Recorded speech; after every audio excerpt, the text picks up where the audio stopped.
그러고 보니까 아유 감사합니다. 지난주 말씀이 이 절기를 지키라라는 말씀이었습니다. 결론 부분을 제가 못하고 넘어갔더라고요. 지난주 말씀에 결론을 못하고 시간이 많이 가가지고 항상 준비할 때마다 짧게 해야지. 계속해서 막 하나님께서 말씀을 주시니까 이리 치고 저리 치고 이렇게 기록을 하고 또 정리를 하고 해도 하나님께서 또 말씀을 또 풍성하게 주시니까 너무 감사합니다. 오늘 이 본문의 말씀을 가지고 믿음 그리고 말씀이라고 하는 제목을 가지고 함께 말씀을 받도록 하겠습니다.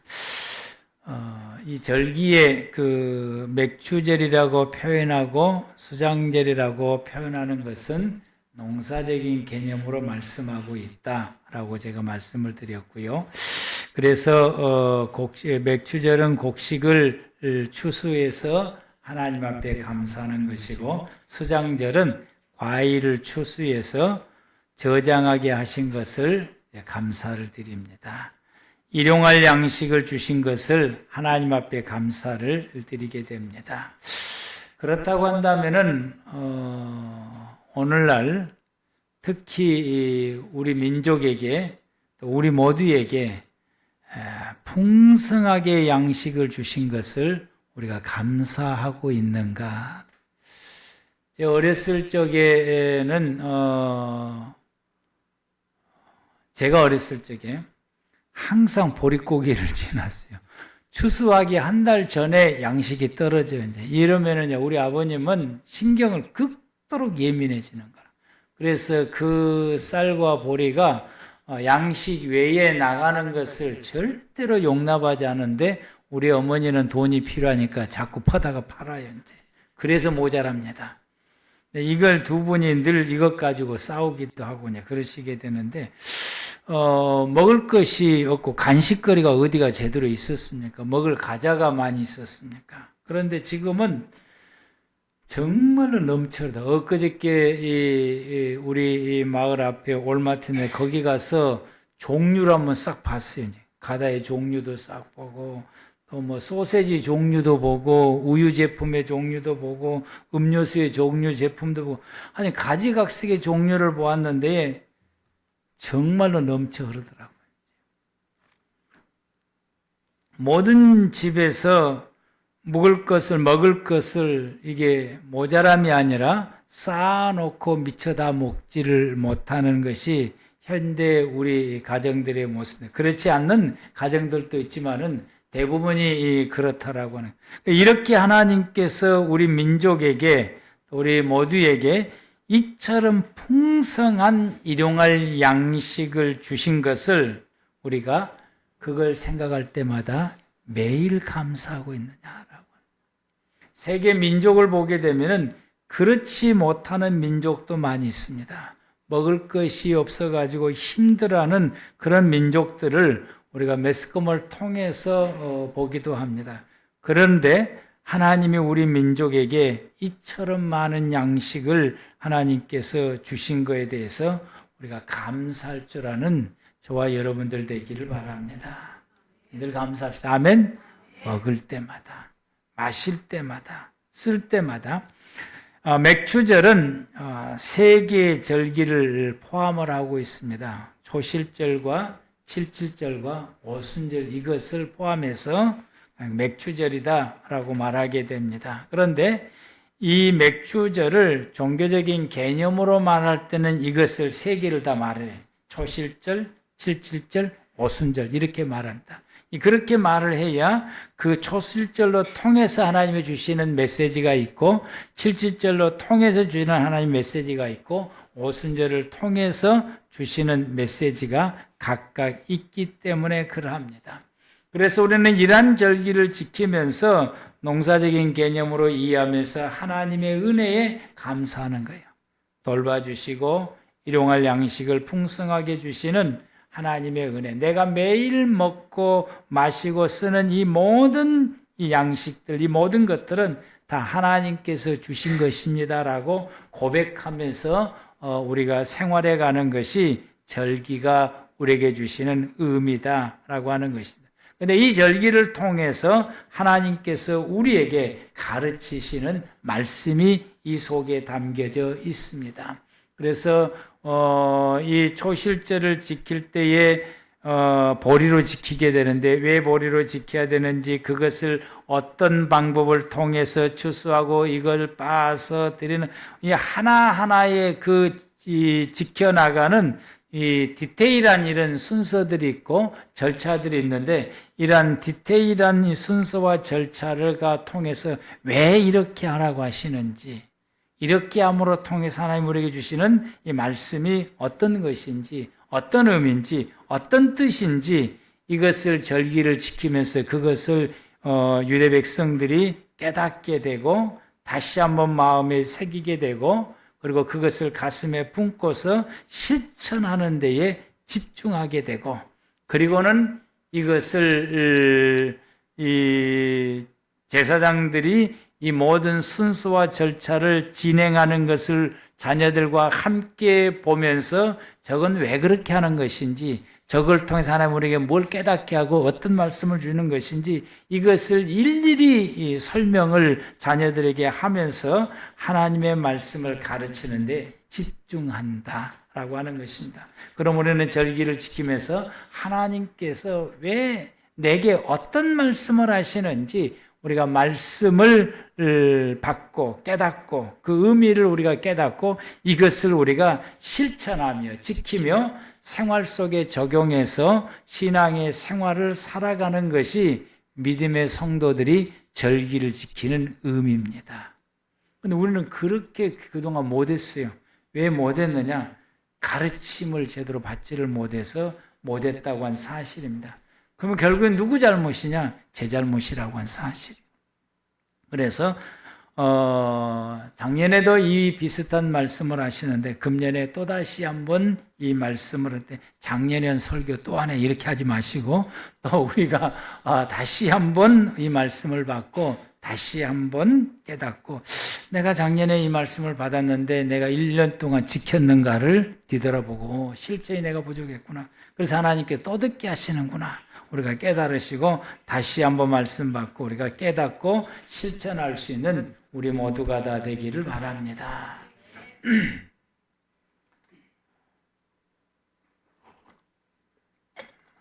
우리 목사님 작년에 한 거 또 안 해.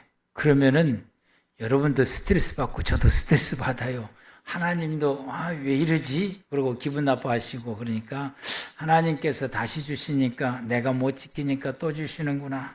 다시 한번 다잡고 지킬 수 있기를 바랍니다. 초실절은 언제냐? 초실절이 언제냐? 6월절 다음 날이 안식일입니다. 그리고 그 다음 날이 초실절이요. 지금으로 말하게 되면 주일이 초실절에 해당됩니다. 주일이 언제냐라고 했을 때에 예수님께서 부활하신 날이 주일이에요. 그 부활하신 날이, 예수님이 부활하신 날이 초실절이 해당되는 거예요. 그래서 이것을 날짜별로 말하면은 6월절 있고 그 다음 날은 안식일이고 안식일을 지난 그 다음 날이 초실절입니다. 그래서 이스라엘 백성들은 이 가장 먼저 익은 보리의 첫 단을 하나님 앞에 드리는 날이 이 초실절입니다. 이스라엘 땅에서 가장 보리가 먼저 익는 곳이 어디냐? 고라 지역이에요. 고라 지역 사람들이 자기들이 나는 그 보리를 가지고 매년 초실절을 드리기 때문에 고라 지역 사람들이 종교적인 그 자만심과 교만이 극기에 달하는 것입니다. 우리 지역에선 보리로 초실절 드려 하면서 이런 그 이스라엘 백성들 향한 이 자만과 교만이 가득한 거예요. 그래서 예수님께서 고라 지역을 향하여서 심판을 선포하신 이유가 여기 있는 것입니다. 하나님 앞에서 겸손히 자기 지역을 난 보리를 하나님께서 초실절을 받아주신 것에 대해서 크게 감사하고 기뻐하고 겸손히 하나님 앞에 서야 되는데 우리 지역에서 난 보리로 하나님 앞에 드려 하면서 교만방자하게 행한 이 모습을 예수님께서 보시고 그 지역을 심히 책망하신 이유가 여기에 있습니다. 우리는 하나님께서 나를 들어 쓰심에 하나님께서 나에게 하나님 앞에 드릴 수 있는 물질을 내게 주신 것, 내가 하나님을 위해서 일할 수 있는 건강과 힘을 주시고 나를 들어 쓰신 것에 대해서 우리가 기뻐하고 감사하고 겸손히 그래서 주님 앞에 헌신하면서 생활하는 것이 하나님 앞에 지혜로운 성도입니다.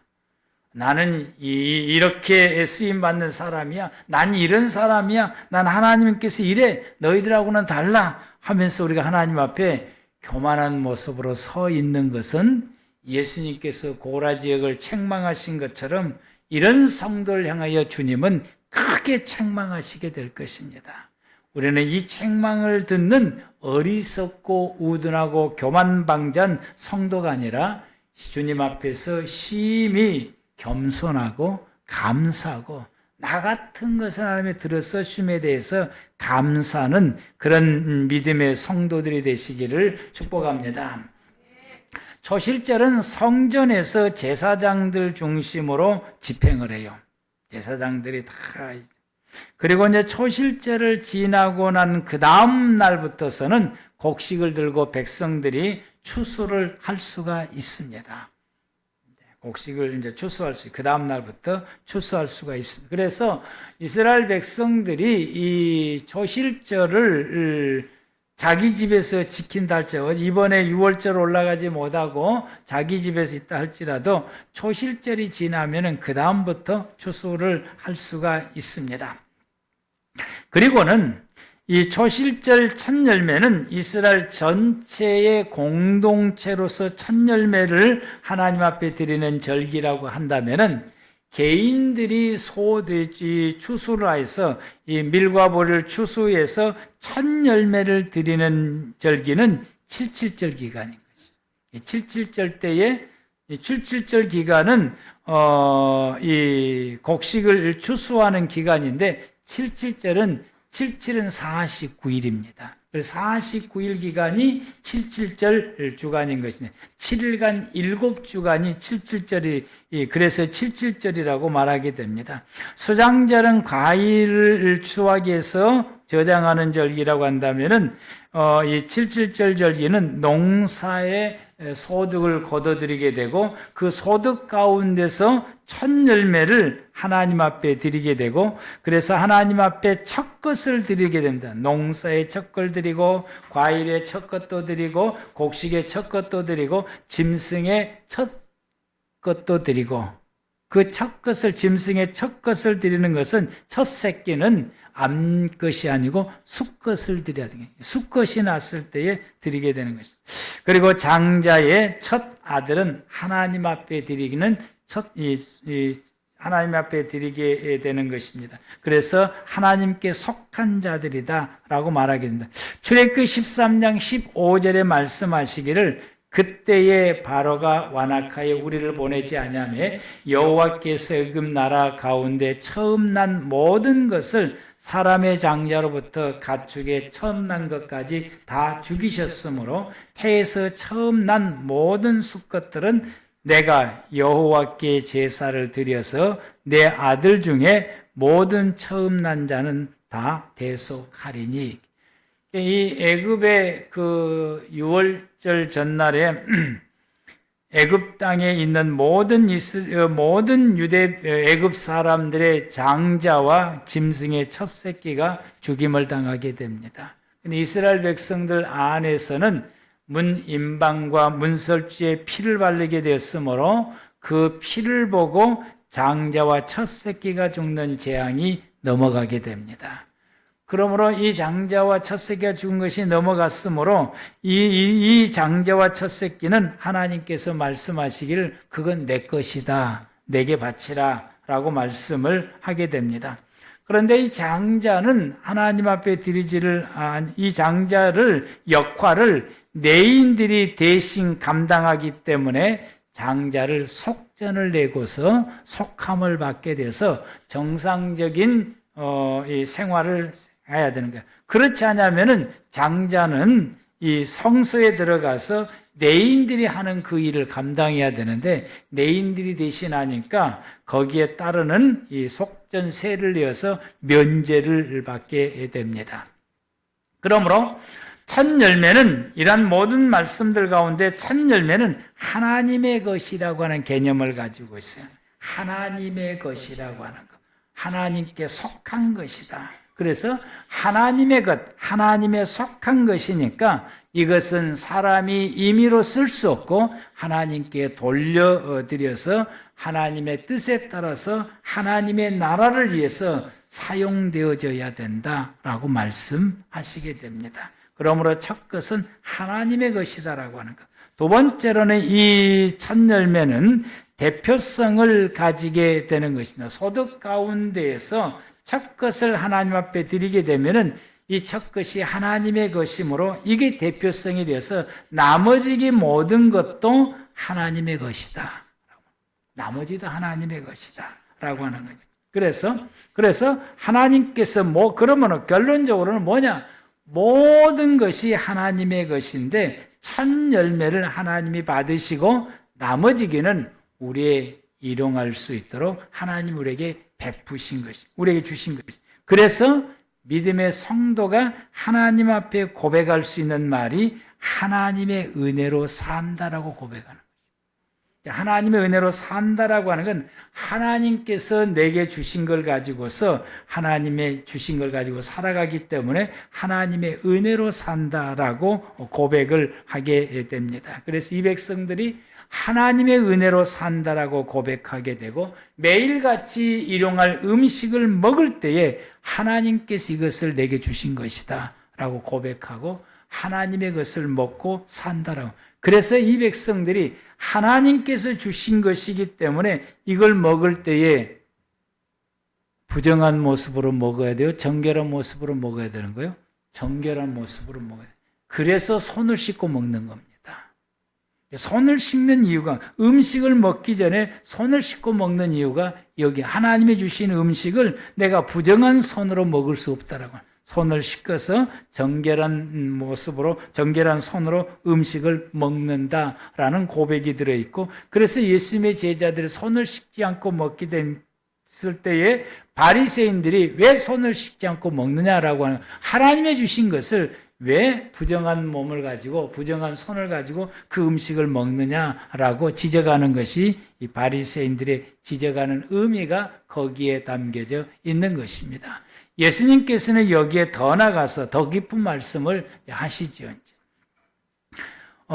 이 첫 열매는 세 번째는 어떤 의미냐면 구원의 의미를 가지고 있습니다. 장자가 하나님의 것이기 때문에 나머지의 가족도 어떤 사람들이냐? 하나님의 사람들이다라고.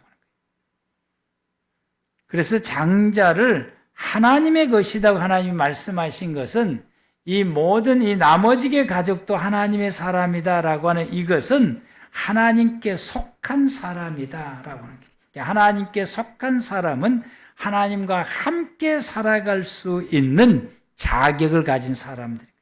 다시 말하면 구원받은 사람들. 그래서 이 장자는 하나님의 것이다 라고 말할 때 이건 구원받은 사람이다. 근데 이게 가족의 대표니까 나머지 가족들도 구원받은 사람이다 라고 말씀하시고 수장절에서 이 추수하여서 곡간에 저장한다라는 의미가 수장절인데 이걸 우리에게 주시는 말씀이 열매 맺은 성도들은 천국에 들어간다라고 하는 의미로 예수님께서 말씀해 주신 것이 있습니다. 누가복음 3장 17절 말씀에 손에 키를 들고 자기의 타작마당을 정하게 하사 알곡은 모아 곡식에 드리고 쭉정이는 꺼지지 않는 불에 태우시리라.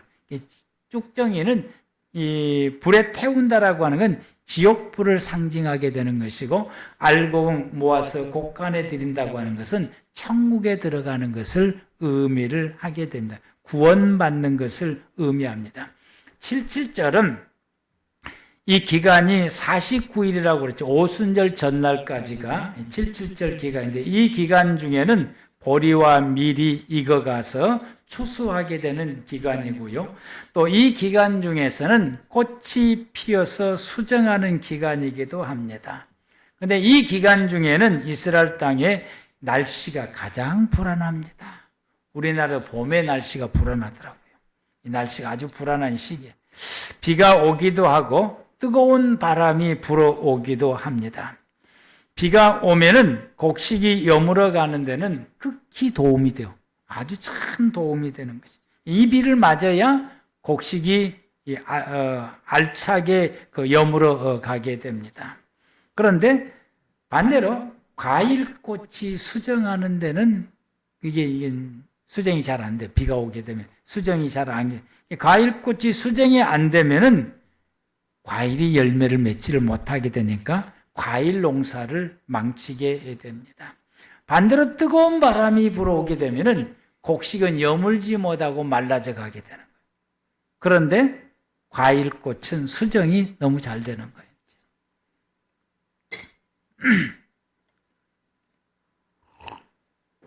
그래서 유대 백성들이 이 기간 중에 날씨 때문에 매우 불안한 시간을 보내는 거예요. 매우 불안한 시간. 이 기간에 비가 왔다가 뜨거운 바람이 불어왔다가 적당하게 교차하게 되면 얼마나 좋겠습니까? 꽃도 수정도 되고 과일도 여물어 가고. 그런데 이 날씨가 우리가 원하는 대로 되지를 않는다라고. 일주일 동안 계속 비가 오게 되면은 곡식은 여물어 가는데 매우 도움이 되지만은 일주일 동안 계속해서 비가 오게 되면은 꽃은 수정이 안 되는 거예요. 그래서 꽃이 먼저 피기도 하고 나중 피도 하게 되는데 이 꽃이 수정이 안 되면은 과일 농사를 망치게 되는 것입니다. 일주일 동안 계속해서 뜨거운 바람이 불어오게 되고 비가 오지 않게 되면은 반대 현상이 나타나게. 곡식은 말라져 가게 되고 여물지도 못하고 말라져 가게 되고 그리고 꽃은 수정이 잘 돼서 과일 농사는 잘 되지만은 곡식 농사는 망친다라고 하는 거예요. 그래서 이 기간, 이 불안한 시기를 보내게 됩니다. 그래서 이 날씨 때문에 늘 불안해하면서 이 기간에 기도하면서 보냅니다. 하나님께서 이 날씨를 다스려 주시기를. 이 기간은 우리가 신앙으로 보면은 믿음의 모든 성도들이 예수 믿기 시작할 때부터서 천국 가는 그 시기까지가 우리에게 주어지는 시간이라고 볼 수 있어요. 49일의 시간이 우리에게는 어떤 시간이냐 하면은 예수 믿기 시작할 때부터서 내가 천국 가는 그날까지, 죽는 날까지가 우리에게 있어서는 777 기간과 같은 의미다라고 하는 것입니다. 즉 예수 믿는 성도가 이 지상에서 사는 기간이라고 말할 수 있습니다. 그런데 우리가 이 지상에서 살아가는 매일매일 살아가는 우리의 생활이 늘 불안해요. 늘 두려워요. 늘 염려돼요. 늘 걱정돼요.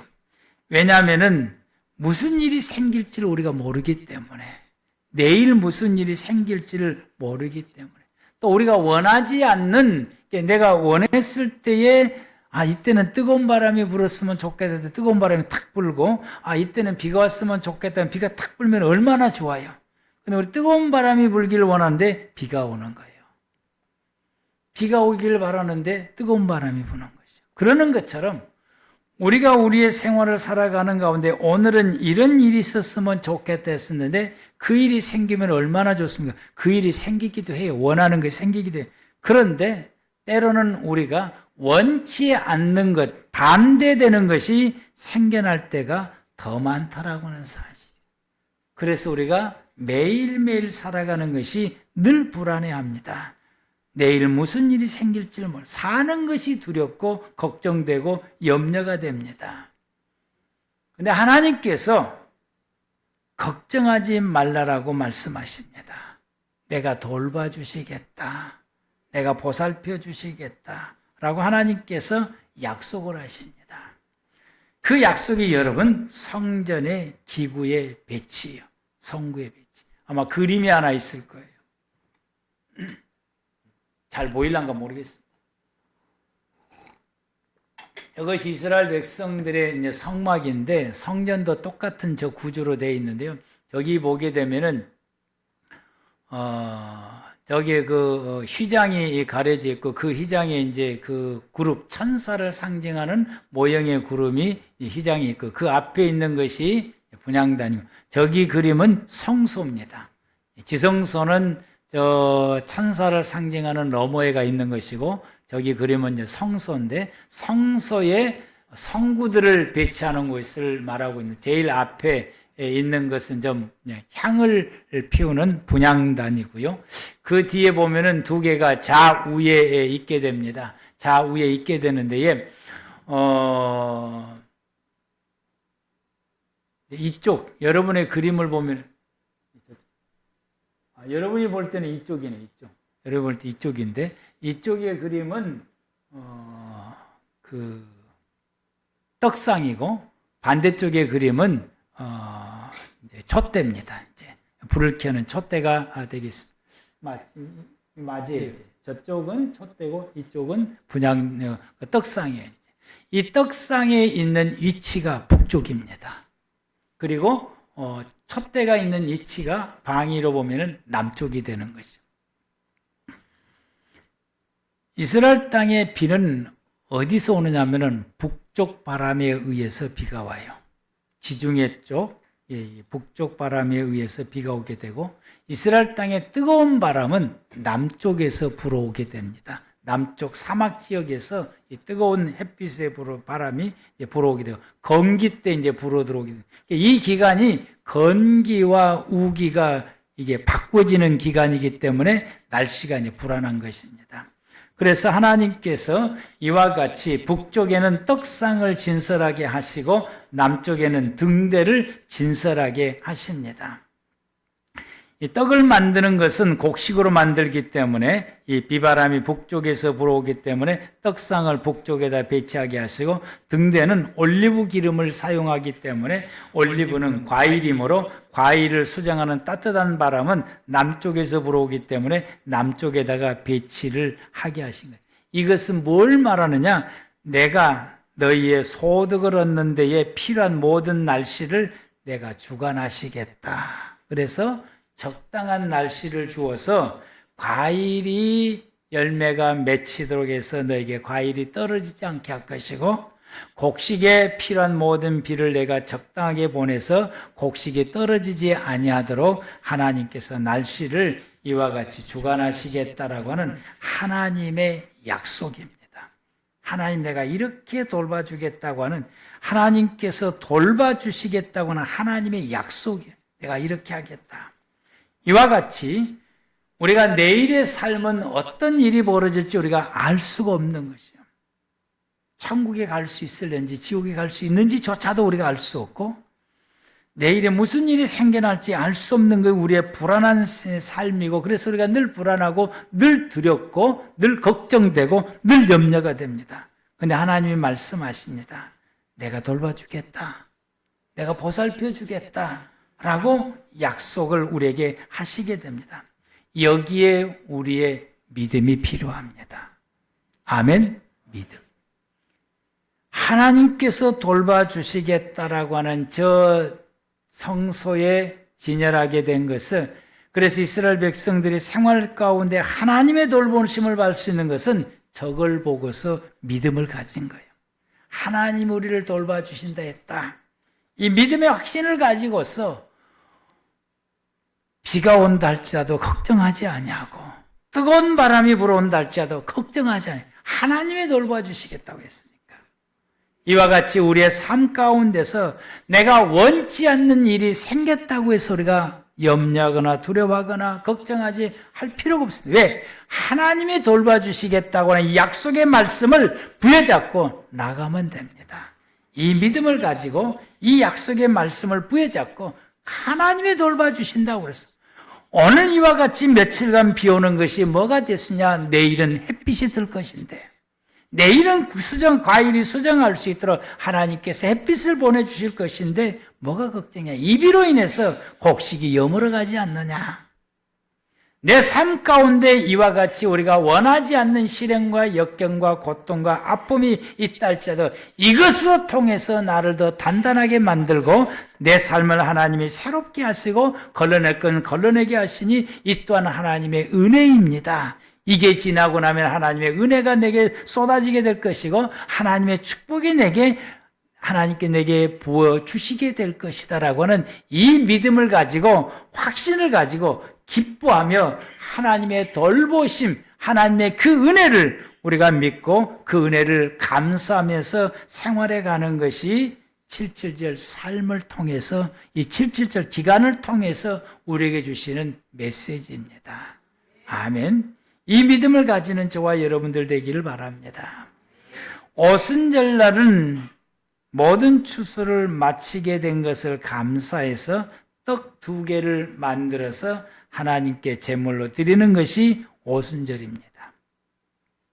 무사히 추수를 마치게 해주신 것을 감사하고 과일도 무사히 수정이 잘 되어서 오순절 때가 되면은 과일이 이제 제법 크게 자라요. 이제 과일이 제법 크게 자라는데 아마 이 정도로 자랄 거예요. 이제 그래서 이렇게 자라가는 과일이 제법 잘 자라가는 이 모습을 보면서 이제 이게 그 속과 골라내면서 이 골라낼 때가 되는 거예요. 골라내면서 하나님께서 이렇게 수정이 잘 되어서 이런 풍성한 과일을 맺어서 이게 골라낼 수 있게 하신 하나님의 놀라운 은혜에 이들이 이제 감사라는 거죠. 수정 잘 되어서 과일도 열심히 잘 맺게 해주셔서 너무 감사하다고. 그래서 하나님 앞에 이와 같이 이 오순절 감사를 지키게 됩니다. 떡 2개를 만들어서 하나님께 제물을 드리게 돼요. 근데 왜 오순절에 떡 2개를 드리게 하실까? 오순절에 이 떡이 적은 것이 아니고 크게 만들어서 2개를 드리게 되는데 왜 이 떡 2개를 드리게 하실까? 하나님께서는 이 오순절날 떡 2개만 드리라라고 왜 말씀을 하셨을까? 이 떡 2개가 뭘 의미하게 될까? 이 떡 2개가 말씀과 성령을 상징하게 됩니다. 모세가 출애굽하여 시내산에서 첫 번째 십계명을 받은 날이 오순절입니다. 두 번째 십계명을 받는 날은 언제인 줄 아십니까? 초막절입니다. 처음에는 깨트려 버렸죠. 두 번째 받게 된 것이 초막절 때에 두 번째 이 십계명을 받게 됩니다. 이 떡 2개는 십계명의 두 돌판을 상징을 하게 됩니다. 이 십계명은 하나님의 말씀을 상징하게 됩니다. 그러므로 성도는 하나님의 말씀으로 사는 것이다 라고 선포하는 것이 떡 2개를 드리는 것입니다. 오순절날 떡 2개를 드리면서 우리는 하나님의 말씀으로 사는 사람들이다 라고 고백하는 것이고 선포하는 것입니다. 예수님께서 사단의 시험을 받을 때에 사람이 하나님의 말씀으로 사는 것이다 라고 예수님께서 분명하게 말씀하시게 됩니다. 마태복음 4장 4절 말씀 가운데에 예수께서 대답하여 이르시되 기록되었으되 사람이 떡으로만 살 것이 아니요 하나님의 입으로부터 나오는 모든 말씀으로 살 것이라 하셨느니라.